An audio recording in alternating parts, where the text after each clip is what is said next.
Thanks a lot. Thanks a lot, Christoph. Thanks a lot, Sebastian. In the name of Katharina and myself, we're very, very delighted and very thrilled actually to talk again about, as you said, Christoph, a topic which is very close to our hearts and close to our also practical experience. And that is the link between transgenerational trauma in the context of humanitarian aid development and peace building. So good evening and warm welcome to all of you.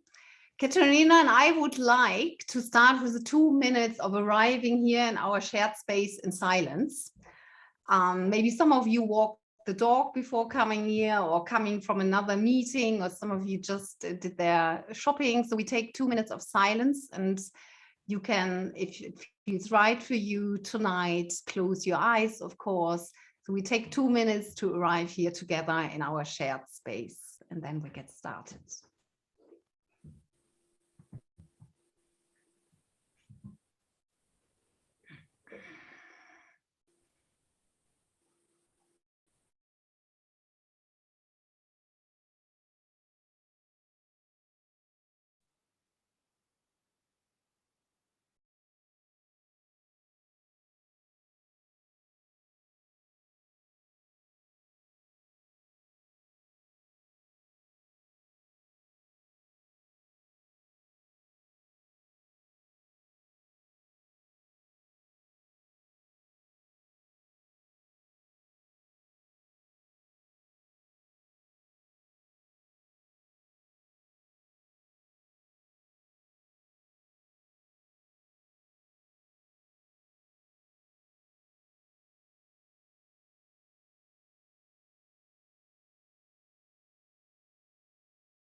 So warm welcome again, and maybe you want to take a deep breath in and stretch to the right and to the left.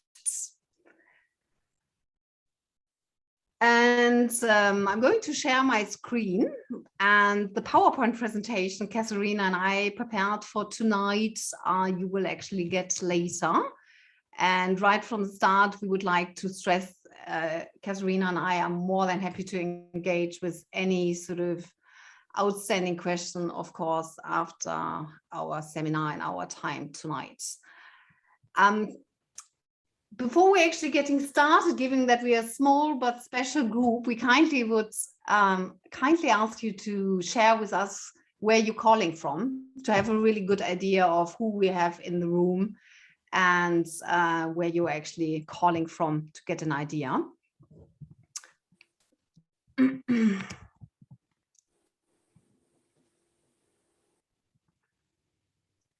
So look, I can start. Actually, I am based in Geneva, in Switzerland, near to Geneva. Yes, could we, thanks a lot, Christoph. Could you maybe all share that in the chat? Okay. So we have France, we have Lebanon, we have Germany, we have, again, Switzerland, Geneva, and another, of course, colleague Sebastian from Geneva. So we have Europe and a little bit the Middle East, fantastic, and of course Switzerland, wonderful. Katharina and I would like to somehow, in a way, frame our whole presentation on a quote. It's one of my favorite quotes, and maybe some of you know that quote from the great French psychologist Pierre Janet. And that is, who doesn't realize trauma is forced to repeat or to react it. And maybe starting off on a very personal anecdote, I think the last 15 years became, for instance, when I think of this quote, very evident why, for instance, I, more than 25 years ago, started working in the field of humanitarian aid development and peace building. And I think it became just clear to me when I reworked through my Nazi Germany, Holocaust family background that I realized that there's a very intimate link between the trauma my grandparents endured and the trauma they actually passed on to my, for instance, parents, and how that led to a very deep urge from my side, or even maybe a deep desire to somehow do good. And this doing good, as we know, can also, of course, do harm if we're not aware of our own boundaries. So what is the plan for today? Katharina and I would like to start off by sort of, laying a little bit the ground, and we would like to do that on two levels. First of all, we would like to make sure that you all feel comfortable with our shared space here. So we have some important ground rules, you can call them, some working agreement, how we would like to somehow frame and go about this shared space. Then we are entering into the sort of more conceptual terrain, and that is we would like to, in a way, wrap up and somehow summarize what we did in the previous seminar with CoCreate Humanity, and that is we would like to share what are some key characteristics of transgenerational trauma. And then we will have, and Christoph has already alluded to that, we have prepared a video with a colleague of mine from Cambodia to really spell out what is transgenerational trauma in practice, and to give it also a non-sort of European and non-white perspective, which Katharina and I cannot actually deliver, quite obviously. And then against the background of this sort of more conceptual terrain we try to cover, we would like then to address the question, so if this is transgenerational trauma, what can we actually do to address it? So we will talk about dealing and healing, and try again to conceptualize a little bit what needs to be in place, and then also give some practical examples. So in terms of our sort of, understanding of how we would like to frame our shared space, there might be some information Katharina and I are going to share which might be triggering. So we kindly ask you to take care in the sense of, if you feel comfortable to, for instance, get up and maybe move around, please do so, or maybe even to switch off your video.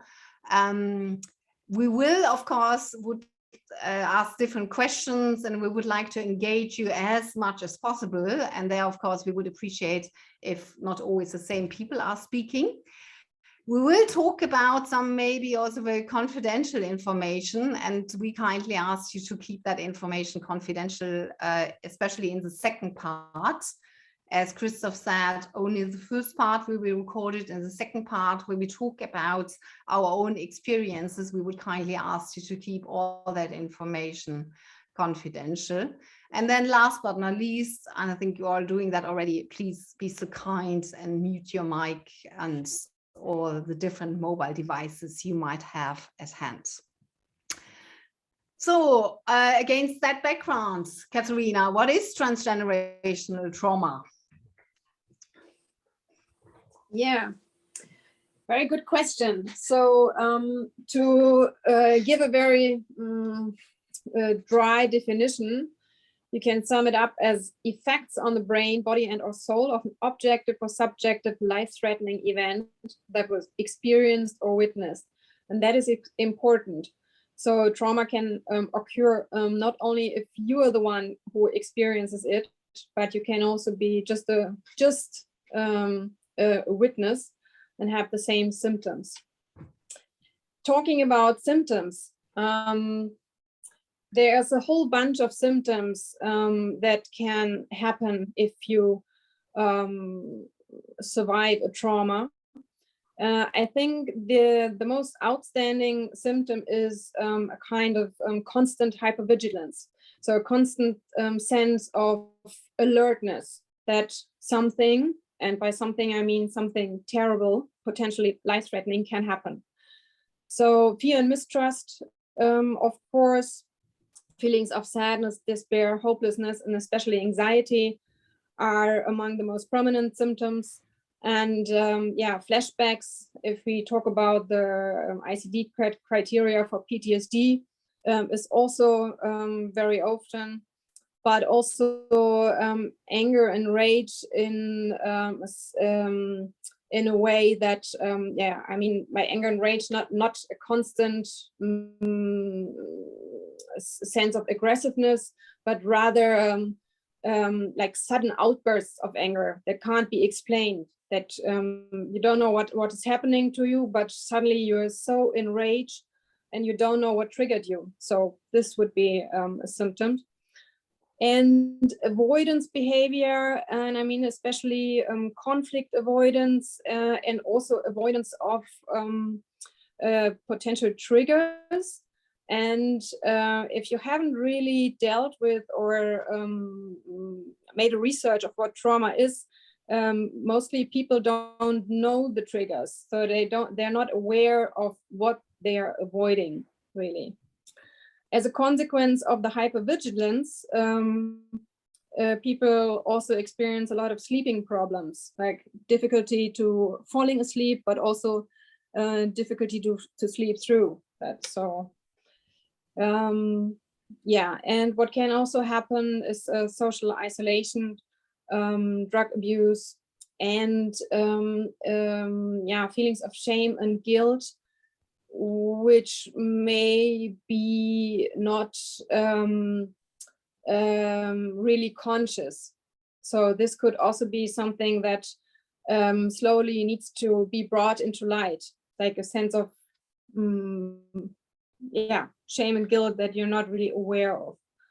To sum it up, I think the most prominent symptoms are hypervigilance, flashbacks, and anxiety, I'd say. Yeah, Cordula, how are trauma symptoms transmitted? What are explanations for that? Yes, and I think we would like here to focus on three main areas. One is the whole area of learned behavior. So for instance, if you study a little bit, or if you're aware of it, or maybe you experienced yourself, what, for instance, many so-called perpetrators' family after the Second World War in Germany went through was a suffocating silence. So in other words, in the families, what happened during the Holocaust was not talked about.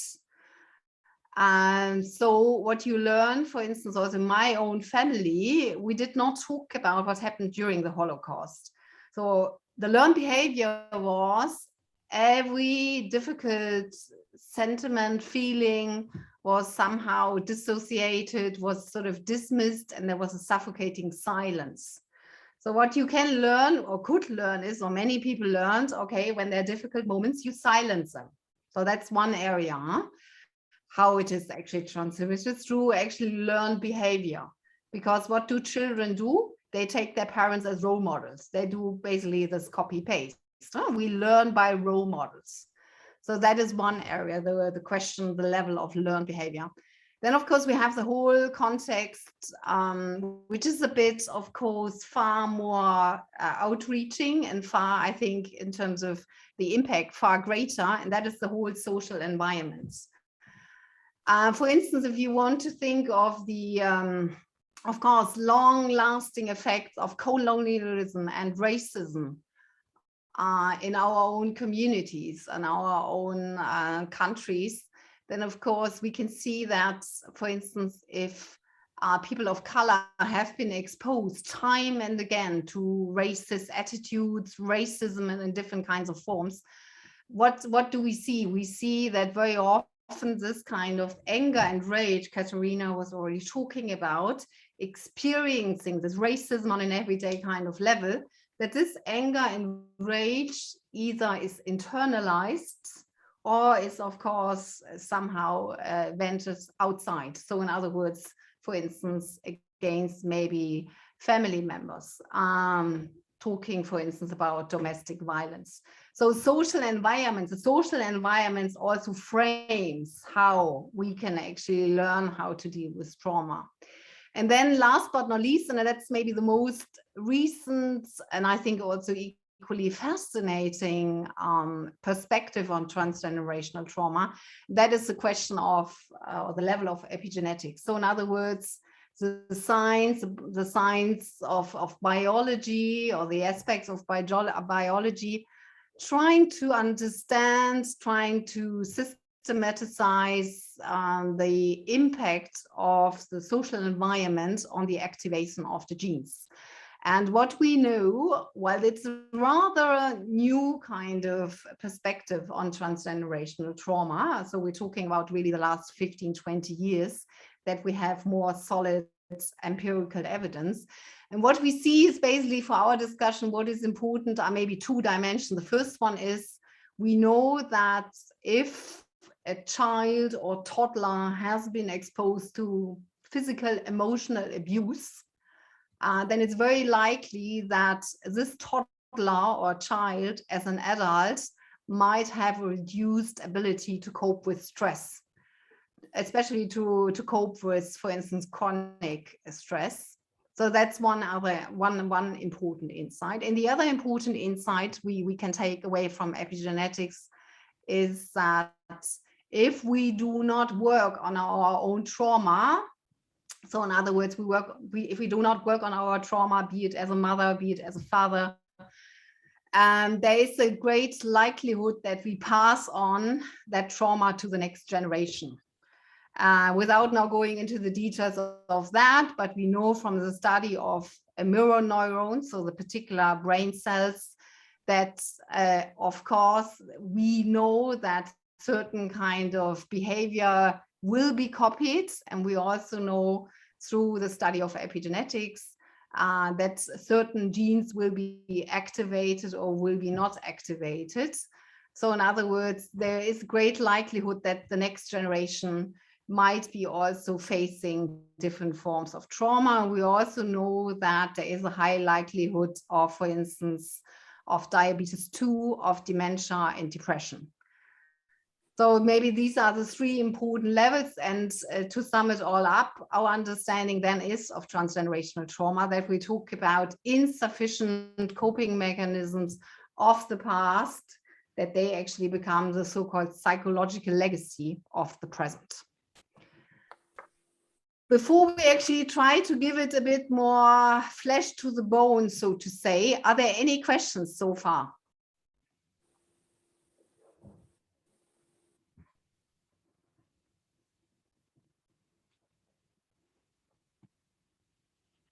That doesn't seem to be the case. Then please, Katharina. Yeah,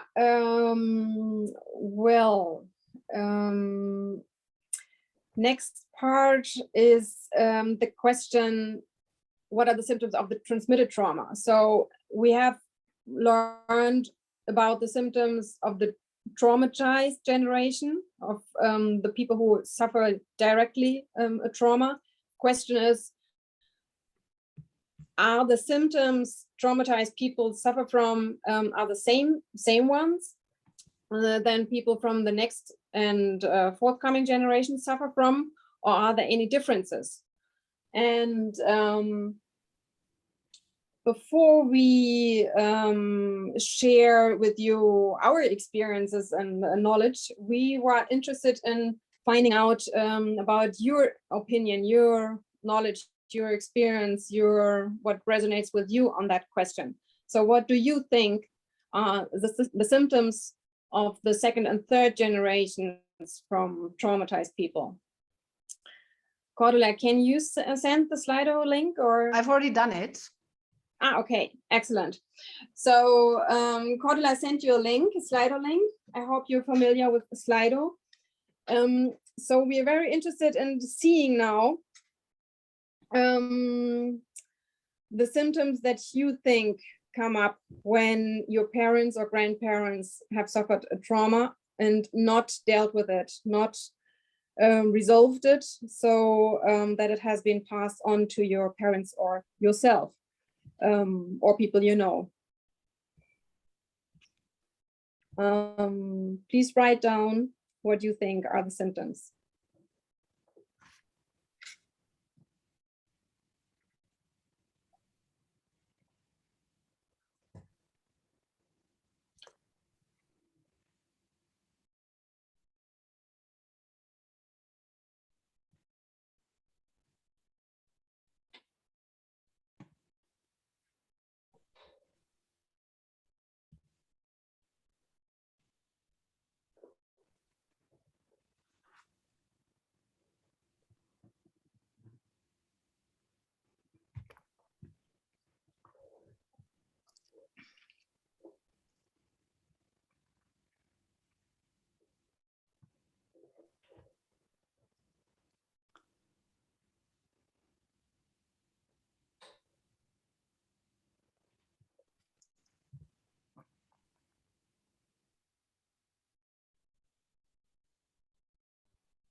So just to clarify, do you mean symptoms in like a clinical sense, or can we also say something about maybe common patterns of behavior that might not be labeled as symptoms? Exactly. You can, we mean both now here. So we mean symptoms on an emotional, on a cognitive, on a behavioral level, and also on the level of body sensations, let's say, but also patterns of like emotions, cognitions, and behavior. So whatever you think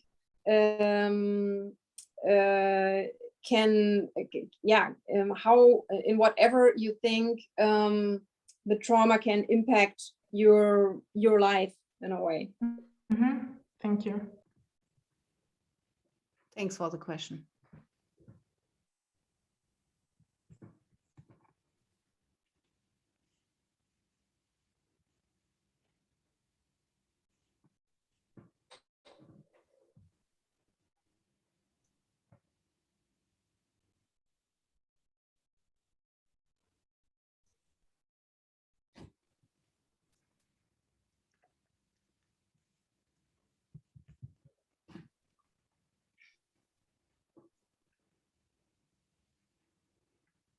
Okay, so maybe let's have a look. I'm going to share again my screen. I hope you can all see it. One word clearly standing out, anger. So we have feeling guilty, nightmares, preconceptions, insecurity, family cultures, quote unquote. Maybe the person, the colleague, the friend who raised that, maybe he or she would like to say what you actually mean by that once I stop talking.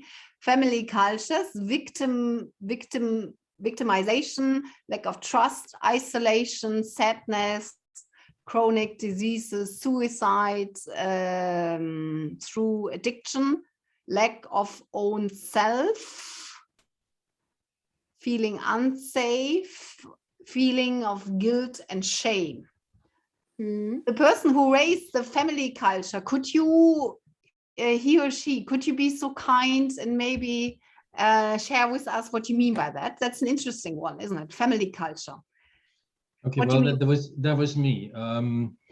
You know, I think there's several things that kind of went through my mind. You know, on one hand, I'm thinking of refugee families where parents have to flee from a place, and then the children, either they're very small when they also arrive in a new country, or they are born in a new country, and you know, there's this cultural gap, this thing where we try to keep something from the past, you know, and depending on, of course, when you thrown out from a place, driven away as a refugee, you're not necessarily open to the new culture, the new environment where you have to go, you know.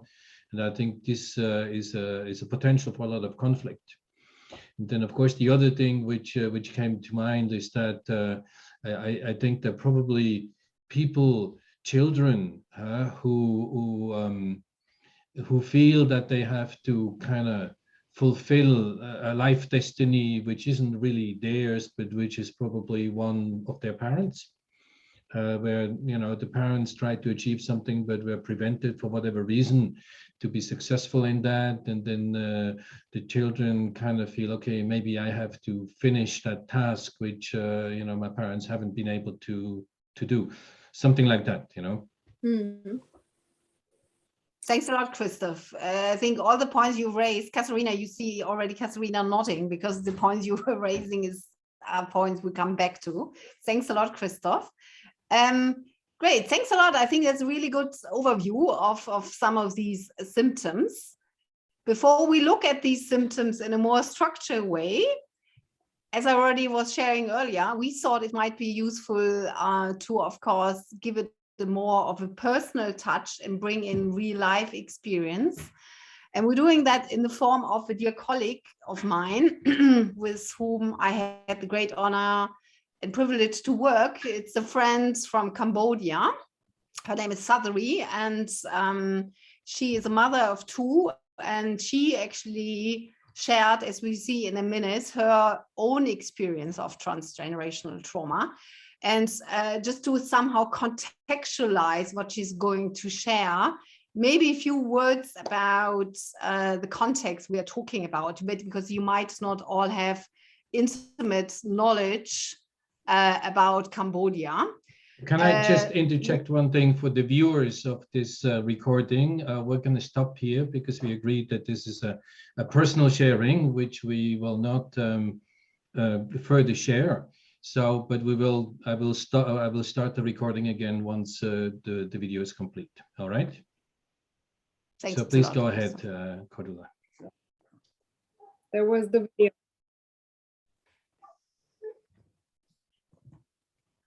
So I think that is maybe a nice quote unquote and a very maybe personal and still very informed kind of perspective on transgenerational trauma, which now allows us to have maybe a good overview and understanding of the different symptoms. Please, Katharina.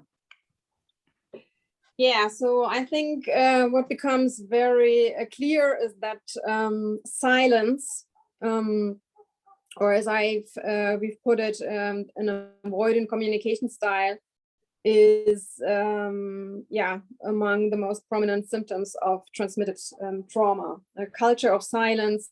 You think about families that have their dinner together, and the atmosphere is burdened.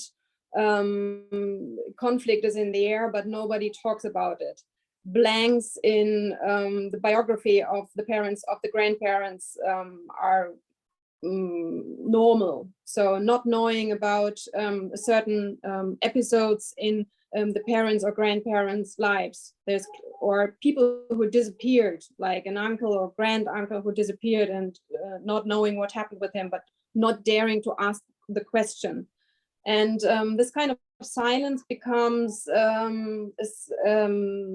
because it is everywhere and over a long period of time, it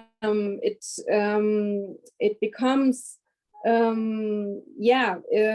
it kind of trickles down into the identity, into the attachment style in a way. So I think one of you has put a low sense of self, or low sense of self-esteem.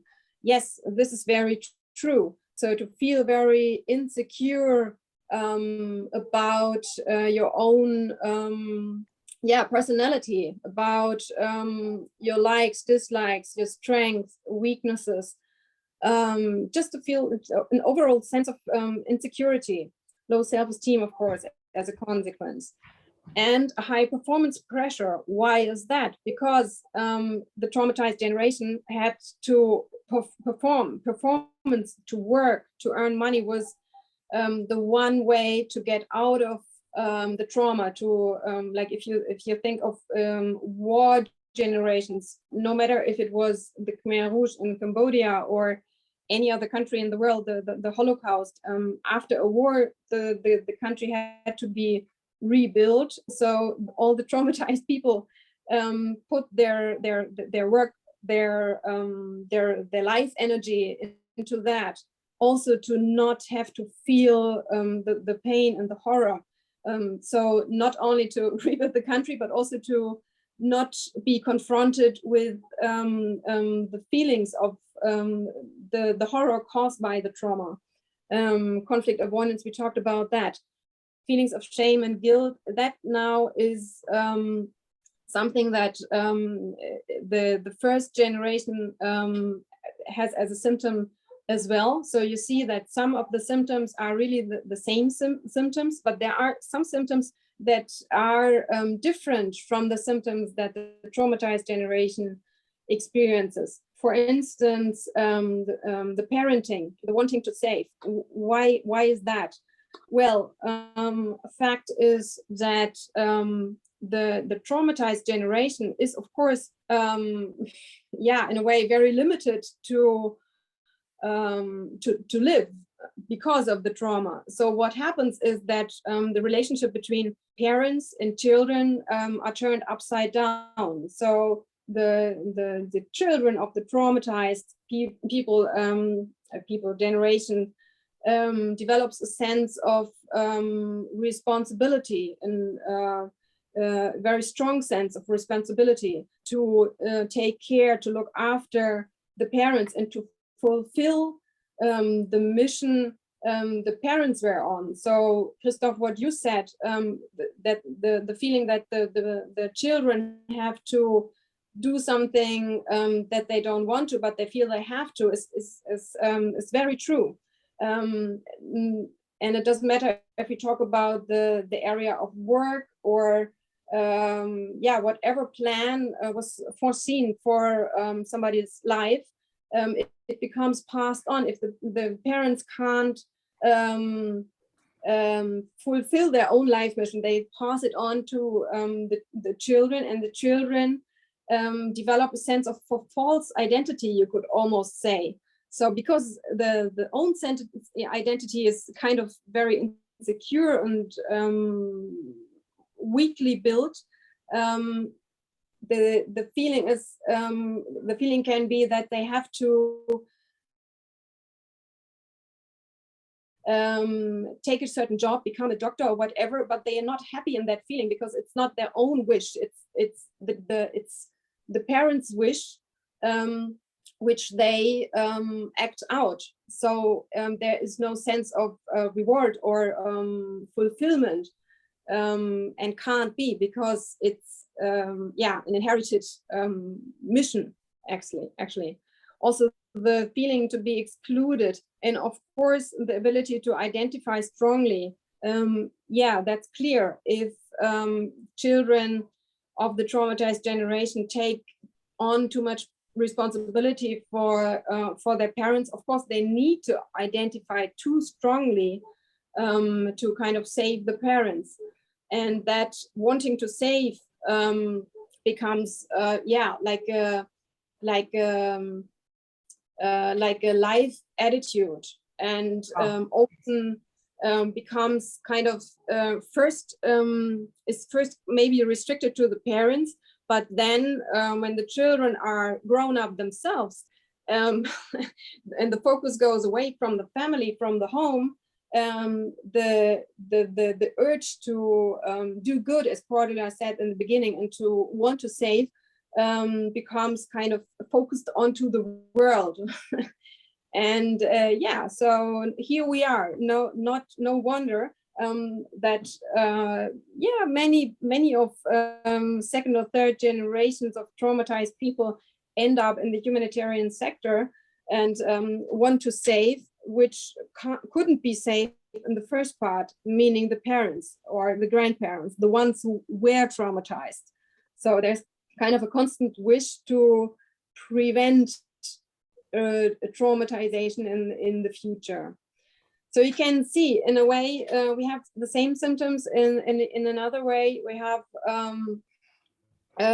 new symptoms that do by no means focus only on emotions or thoughts, but actually can dominate pretty much the life of the second and third generation of traumatized people, in the sense of job choice and also choice of relationships, actually all areas of life.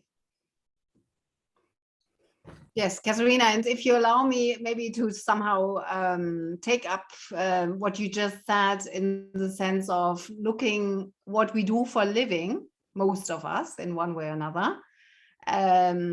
Those of us who are working on peace building, there might be a link maybe to the silence in our own community, in our own communities and our own families. It's one of the issues which I think I had to deal with.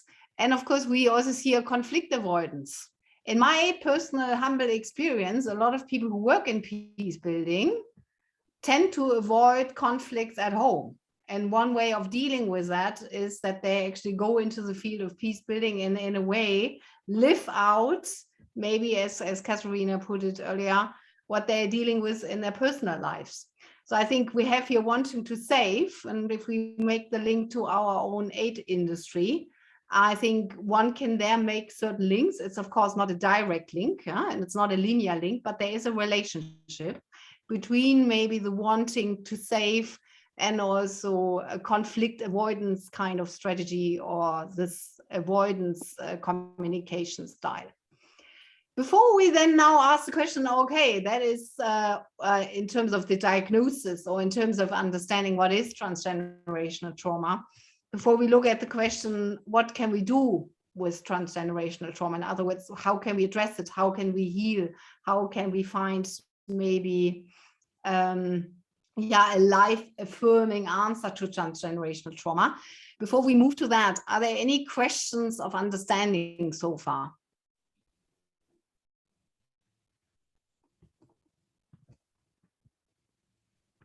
Yes, sorry. Can you explain? I don't understand very well this wanting to save.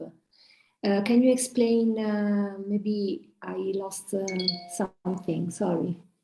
Yeah. Well, if you imagine you grow up in a family where the parents or the grandparents were in a war, no matter if they were victims or perpetrators, but they experienced some sort of trauma. And then let's say it was your grandparents, and your parents grow up in this dark atmosphere of a strong burden, which is never spoken out. So there's kind of the constant feeling of a horror or a fright that doesn't become concrete in a way. Yeah, so that leads to this culture of non-speaking, of silence in a way. And you as a third generation child, you realize maybe that there is something that really must have been horrible, but you don't really know what it is because nobody talks about. So you feel the burden of your parents. And what does this do with children if you feel like your parents are kind of suffering? People and children tend to take on responsibility, tend to take on the feeling of guilt, although they of course are not guilty, but this is like the natural reaction. So as a child, you develop a sense of wanting to save your parents. You want to have your parents as strong, happy people because they are your role models. They are your world in a way, and they guarantee your safety and security. They guarantee a space for you to grow up healthily and happily in a way. And if that's not the case, you want to make it for them. That's kind of a very natural reaction. In this sense, and this is kind of where it starts, that the roles of parents and children become vice versa. They are kind of turned upside down. So first you want to save your parents and make sure that your parents are not burdened, are not under the impression of fright and horror, of the trauma in a way. And this wanting to save when you grow up becomes kind of a generalized wanting to save. First it was your parents who you wanted to save, then it becomes something else. And maybe that leads to ending up in the humanitarian sector and wanting to do good, helping others. Does it make it more clear? Yes, I understand, but it's a bit in conflict with conflict avoidance, because the reaction could be both. You could become an avoider, and you can become a restless or an hyperachiever that you want to save, you want to do a lot of things to. Yes, it's a bit. I understand, but there are different symptoms that they are, in an opposite situation, opposite way. In any case, thank you. Sorry, I was just reflecting. Okay. Sabrina, just to be clear, and I think you're absolutely right, because we are very complex creatures, huh? So we are not simplistic creatures. We're just reflecting or just, sorry, responding with one particular pattern. They're different patterns. But at the end of the day, it's exactly what Katharina said. What we want is we want to create a safe, what we consider a safe and secure, stabilized environment for us. Emotional stability is here the key word. And there are different ways of creating that. One way is creating it, we create it by avoiding a conflict. Another one could be that we think we want to save the world, and that brings back that security and stability we're all longing for. And maybe to add what Katharina said, at the end of the day, I think all of us are longing for connection and for attachment. And I think if we do not get that in our families, then maybe some of us are thinking we're getting it in our work by saving others. And we feel this deep connection, which we're not getting maybe in our own families. So maybe thanks a lot, Sabrina. Very important question, which we can maybe come back to also in the Q&A. So I suggest that we move on, looking at the time, because you now may wonder, okay, what can we do about that, all of that? So how can we deal with transgenerational trauma? How maybe can we even come to some form of healing? Please, Katharina. Yeah, and of course, that's a very, very broad question. What I'm going to talk about is mostly from the perspective of psychotherapy. And I try to break the process that I think needs to take place if we're talking about dealing and healing. To break this process into three major, let's say, topics, to leave it broad in a way. And I think that what needs to happen in the first place, and here it doesn't matter if you talk about working with individuals or groups, is that before everything, a sense of safety and security needs to be restored. You can't deal or heal if you're affected by trauma if you're still in a war. That's clear. Or if you're still around perpetrators. Healing can only start to take place if the outer living conditions and the inner living conditions are safe. So let's assume we can say people who want to start a healing process are in a safe place, in the sense of that they're in the place there where there's no war. Then it's about creating an inner safe place, because and this is very important, because what can happen if there is no sense of an inner safe place, then sorts of triggers can, of course, create or trigger a re-experiencing of the trauma. And for the brain, there is no difference if a person is experiencing a trauma right now, or if it's a flashback, like a memory. For the brain, for the reaction, like the neurotransmitter actions, it's the same. So thinking about that, the ability to get yourself out of a flashback, to create a sense of inner safety, have an inner safe place, is crucial for any further process. So that given, the next broad theme is, we called it bringing the fright into the light. What I mean here is to talk about that which was in silence before. So I don't mean that a traumatized person needs to go through the whole trauma by talking about it again. So don't take me wrong, don't take me in that way. But what happens when a person is traumatized is that the traumatic event becomes stored in the brain in a kind of fragmented way. So there are parts that are stored in the long-time memory, and parts that are stored somewhere else or not stored, kind of fragmented. This is why flashbacks can happen, actually.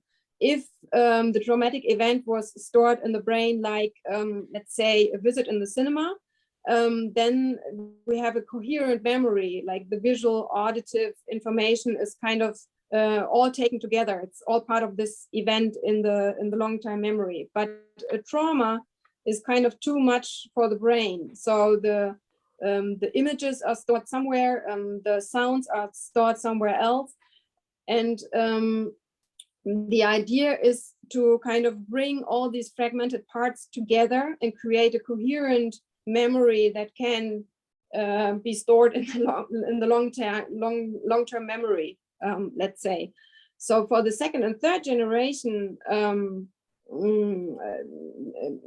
this means to, of course, not integrate the visual, the images, the sounds, etc., but to restore what belongs all to the trauma. So for talking about the Khmer Rouge, this could mean, okay, what has happened to your colleague's father, actually? What are the parts that the trauma consisted of exactly? And this can be very difficult because of the silence, because of the blanks in the biographies of the first generation, like the traumatized generation. So what we need to do here is to do, of course, biography work to go through this time of traumatization, to maybe do a constellation, if you're familiar with that kind of work, constellation with either family members. So what are the relationships between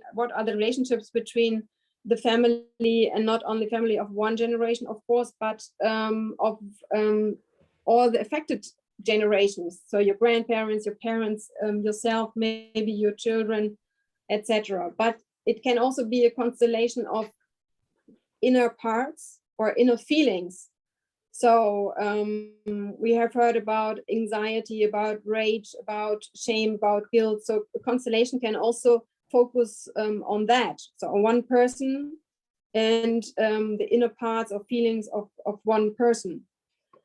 And another very nice effective tool with I like to work with that very much. It's kind of a genogram where you consider several generations. Let's say again your grandparents' generation, your parents' generation, and your own generation. But it's not about the information when was the birth or death of this person or that person, but more with the focus of like emotional or behavioral patterns. For instance, this culture of silence. So when did this silencing start, and how did it get passed on? Are there parts of the family where there is maybe another communication style? So seeing how patterns, how emotions are transmitted from one generation to the next, that can be very, very, that can bring very much light into the transmission of trauma from one generation to the next. And then if we have kind of like digging out the parts of a big jigsaw, if we have dug out all the parts, then the next big theme is to put them all together. So to do a kind of integration work. And yeah, part of that work is to kind of dismantle, disempower the feelings of shame and guilt, and to validate the feelings of fright and pain, which may have been unconscious before, and to kind of embed the trauma into the broader context, the political, maybe economical, societal context. If you talk about the Holocaust, for instance, like, okay, when, in what kind of time did this happen? Why did my grandfather, did my grandmother behave the way she had to? So first, it's kind of about integration within one person, within the traumatized person, and then it's about integration in the broader field. Putting it into an historical context also. Yeah, these, I think, are 3 big steps that all kind of dealing and healing processes need to go through. And the question now is to make the link again to our work, the humanitarian work, and that's where I pass on to you again, Cordula. Yes, you already talked about these different processes, techniques on different levels, and I would like to take up exactly that it's important, crucial to work on different levels. And we would like to invite you to come with us to basically 3 different levels and have a closer look at them. So the first very important level is, of course, what Katharina was already talking about, and that is what we can do in a way with ourselves. Huh? In the understanding, I think we can only bring transformative change or any kind of maybe change to others if we start from within. So what can we do for ourselves? And I think Katharina talked already about biography works can take different forms. It can be a particular form of journaling. It could be a more arts-based kind of biography works. And it could be also what Katharina was already starting to talk about, namely a particular form of genogram work. So where you go through the family tree, so to say. Katharina shared one example. Another one is a solution-oriented genogram, where you look at the relationship you had with your, let's say, parents, grandparents, and so on. And you ask yourself only one question, and that is, what did you learn from them? What are you grateful? And that gives a completely different twist, maybe also to a rather difficult family background. So that is the level of starting with yourself. Then in terms of families, what very often is happening, and it's happening, but it doesn't mean it's always easy. And sometimes it can be very complex, and it can be also going on for a long time. For instance, that there are different forms of intergenerational and family dialogues. We had that to some extent. Some people would argue not to that extent it should be happening, for instance, in Germany, talking about the Holocaust and, of course, the Second World War past. To my humble knowledge and experience, far too little has happened. And I think while there's a lot of political dealing with the past, I think when it comes to our own families, there is still this suffocating silence Katharina and I were already alluding to. So there's still not so much discussion, I think, has taken place over the last 30, 40 years, as maybe many outsiders are want to believe. So I think there is a need to actually have this kind of space, safe space within families, and to break the silence, so to say. And then, of course, the next level would be the question, okay, what is happening in our own organizations? And there are, of course, I think what is crucial, and I think CoCreate Humanity has been there also at the forefront of raising that time and again, that mental health issues are actually an important aspect of any kind of professional work. And we would, of course, like to, elaborate on that and focus on the question of trauma. So really have a good understanding of trauma and trauma sensitivity as a cross-cutting issue.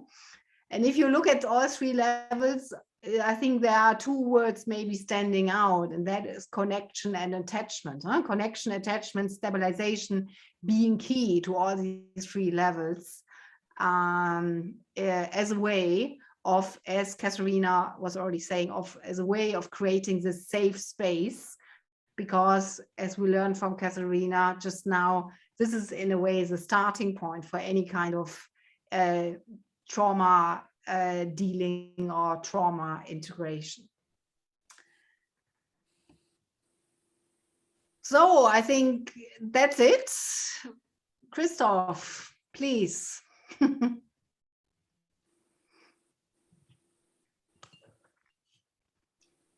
Sorry, I had to unmute myself. Thank you very much, Cordula and Katharina, for this interesting introduction and overview. I certainly have 1 or 2 questions. It's 6:10 now. Do you feel you need to just get up and stretch for a minute or 2? Then we could do that, and then we could pass to the second part of the evening, where we have more of a conversation, and maybe we can ask some more specific questions.